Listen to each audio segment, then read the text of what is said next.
ZKGM, we have like robots and co-processors and all sorts of applications of seeking, right? And it's something that, it's super exciting, right, to see like academic area where always felt that this seems really important to see, like, such a cool thing we can do with it, right? This is like really seeing a lot of innovation and adoption. So I think that's just really exciting to see, and it's so impressive, how much engineering and the application side of it has grown in the last years. Yeah, very cool. I guess as kind of zero knowledge has proliferated through crypto, there's a sense in which we start to take some of this stuff for granted. Like very regularly, you just hear ZK, and people think, "Oh, that means insane. It's verified." And when we were talking backstage, we had lots of thoughts about areas where ZK security may be compromised that we may not be thinking about. So I'd love for you to tell the audience more about how you think about this. Yeah, so I think this is a very interesting question, right? And typically, we say about zero knowledge tools that it gives you like close to 100%. Generally, we're seeing devs that just want verifiable compute, and we use a TE as opposed to a ZK mechanism in almost a lazy fashion. So I'd love to get a sense of how you're thinking about TEs and where you're excited about them and where maybe you're not so excited about them. Yeah. I have to say that there are very few places where I'm excited about TEs. I think in general they gives like a false sense of security. Right? So the one thing that's exciting about TEs is that they're pretty easy to use, right? I mean, you put a piece of code inside a TE, it runs, they're efficient, right? And they will give you a signature that this thing happened, right? And the TE is uncompromised, like guarantee that it really did, right? So in some sense, as far as there are solutions to something where we just don't have any other reasonable solutions, right? There, I think, it's the best we have, so we have to go with it, right? But beyond that, I would say that it gives you far less security, right, than zero knowledge. Zero knowledge, you can verify that it's assuming, as we discussed before, that all the assumptions you're making in the model are correct, right? Then it really gives you a strong guarantee that what you're looking at is correctly computed, that it's a true statement that we're looking at. And I don't think you get that from a TE at all, right? I mean, if somebody has physical control over a machine, right, it's just super hard to protect against that, right? So, there's been plenty of attacks where you need very little equipment, very little cost, right? Physical break into a TE. Even if you don't have physical access, maybe you can compromise the operating system, then you still have like all sorts of side channels and so forth. So yeah, I'm not a believer in TE. That makes a ton of sense. I guess switching tracks, I'd love to chat a little more about Nexus as well. We're investors in Nexus, and one of the things that's always excited us is kind of this ambitious vision for proving very large-scale compute and not a very small-scale compute vision. And so I'd love to understand a little more like where that comes from, what that maybe implies for the future of ZK compute and where you see Nexus playing a role in it. Yeah. And that's also one of the things that excited me about Nexus when I joined, right? This ambition to really do verification at internet scale, right? And this is also why I think, so there's a couple of reasons why I think large-scale computation is interesting. And the first reason is really that, we want to verify everything, right? We want to, the whole digital world to rely on verified data rather than just data which, as we are well aware, sometimes is correct and sometimes not, right? And there are many applications where that just is large scale, right? Computation. So that's sort of from the side of what does the world need perspective, right? And then there's my own personal perspective, right? Which is, I think it's just, this is probably the the type of research I like the most to do, because if you have large-scale computation, there are some tricks you can apply which don't apply as well to small-scale computation, right? To sort of really minimize the overhead of proving things, right? So let me back up here a little. I think the frontier right now in zero-knowledge proof is the cost of proving something, right? So the overhead of proving that a computation is correct versus just doing that computation is enormous, right? We're talking about many orders of magnitude. So the whole field is like doing research and trying to reduce that overhead, right? And I think that's very exciting. And when you have a large computation, it gives you a fairly clean model to do research from, right? Because you don't have to worry about like, well, maybe this doesn't scale down to small scales, right? You just have like a large kind of problem computation to work with, and you want to can do all sorts of nice tricks with it. It's just distributing different pieces of computation out to different type of proof systems and so forth, right? And trying to really optimize the performance. So that's sort of like the self perspective. It's just sort of like a nice model to do research.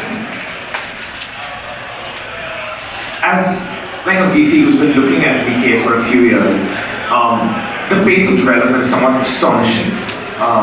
It feels like research is moving very fast, applications are moving very fast, and broadly it feels like ZK, at least to the level we've got into today, happened faster than all of us kind of expected it to actually. And I'm curious, both in a Nexus context, but also in a broad research context for other developers, how do you kind of survive in a world that's moving this rapidly, and what mechanisms, and how do you think about that? So I agree completely. It's moving very rapidly, and I can. So as an example, right, if you want to follow sort of like the academic literature on zero-knowledge proofs, right? I mean, so I've worked in that for many years, and it was sort of like once in a while the conference, some papers would come out and so forth, right? And right now the rate is sort of like more than one, pretty thought out zero-knowledge paper comes out every day, right? So there's just the time spent on reading those papers and keeping up to date has increased significantly, right?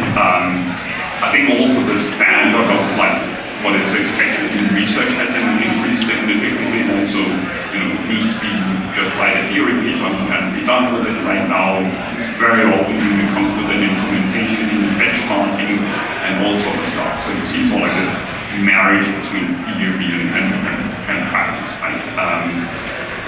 And then the ideas, right, which used to just be sort of like in academic papers, right, but now you also have to dig around in various forums and chats where people have also like cool small tricks that speed things up. So I think it's a space that has sort of just increased so much in sort of like the volume of what's going on, and I think there's so many nice tricks, right? So a lot of the work is also just to sort of integrate those tricks, and you see papers which really are taking all known things but just combining them in a new way and getting sort of like some more efficiency out of that. So that's sort of like life as a researcher in that field. I guess you could ask this question from a user perspective as well, right? So how should you think about zero-knowledge proofs that are, a space that's moving so fast, and where you see the technology changing under your feet? I mean, so I think in general, we will be looking at applications and saying, oh, this is a hard one, and we really need to work, hard to come up with a proof system that can handle that, right? Next year, that will just be sort of like a standard thing. Well, we just take a general purpose tool and it solves that problem for you, right? And that's tricky, both for us as a business, I think, right? Because it's sort of like, if we're developing a product that only has, a 1 year life cycle, and then we need to find new customers for it, that's going to be very challenging, right? It's also challenging for customers, right? Because now they have to sort of, they build a piece of software and then they have to update it and maintain it and get to the newest ones, right? If they want to sort of be on the edge of performance. So that's a very challenging question that I think everybody in the field faces. I guess just on that a little bit, how do you think of Nexus as being future-proof in that context? Or at best, the best it can be? Yeah, so I think one thing we care about, and I think in general people care about, right, is modularity. So like try to split the different tools you're using into separate entities. So you can change that. So if somebody, for instance, invents a new commitment scheme, then you can swap that commitment scheme and use that, right? So I think that's one way to think about it. The other way to think about it is that Nexus is an organization of people, right? So you try to hire good people that can stay on top and innovate in this field, right? Because it will be a continuous adaptation that you are going through. Again, I want to switch tracks a little bit. I chat a little more about the application there. Earlier in our conversation, you said Nexus's goal is to prove the world effectively, or all of digital compute. What do you think comes next? What's happened in the last year or two? Maybe ZKGM, maybe something else that surprised you? Like, as you look at the app there, what's interesting? What do you expect to happen soon that maybe other people don't?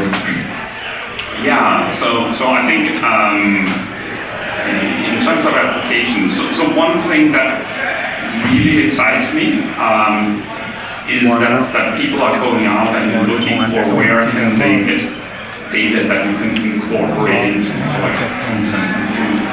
things about, right? So ZKTLS, where you go to a website and you try to now use the explanation, you try to prove things about that, right? People are looking and taking passport data, so you're reading the chip, right? And can now prove things about your identity from that, right? And I think that's really cool, the way that people are finding these different applications. I love the so there's work on proving photos have been edited correctly, right? So think about you have a newspaper, they have to publish some photos to accompany the article, right? So you have this 100 kilobyte image or something like that you download right now. The question is, how do you know that that's not just a fake photo, right? In some situations where fake photos are proliferate, right? So the war between Ukraine and Russia, for instance, it's very common that you're trying to use a photo to document this thing happened and it's just a photo last year or whatever. Right? So what are people now doing? Well, there's some cameras that will tell you these are the GPS coordinates, this is the time the photo was taken, this is all data, right? And then you give a proof that that there exists this raw data, this signature on the timestamp and so forth, right? That resulted in this small 100 kilobyte image that downloading, right? And I think that I love this idea of we want to verify everything, right? That we can do these trace right to repeat faking information, missing information. So that's something that really I guess one more thing, very rarely we get to speak to people who kind of put together such high quality research, organizations that are also building very useful things and selling them. So I'm curious if you have lessons learned or what it takes to build this class of team. What's been interesting to you?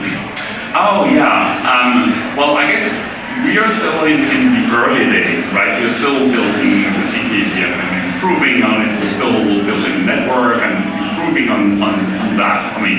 One thing that was really exciting for us, so last month we launched the first beta network that can distribute proofs to many provers, right? And one thing that was very exciting for us was that it was just overwhelmed with the number of people that wanted to prove something on that network, right? So we had 70,000 people coming and contributing to this network, right? And we were distributing the workloads to them, and they were jointly proving things. So I think that was really exciting to see the response we got to that, and that this all worked out.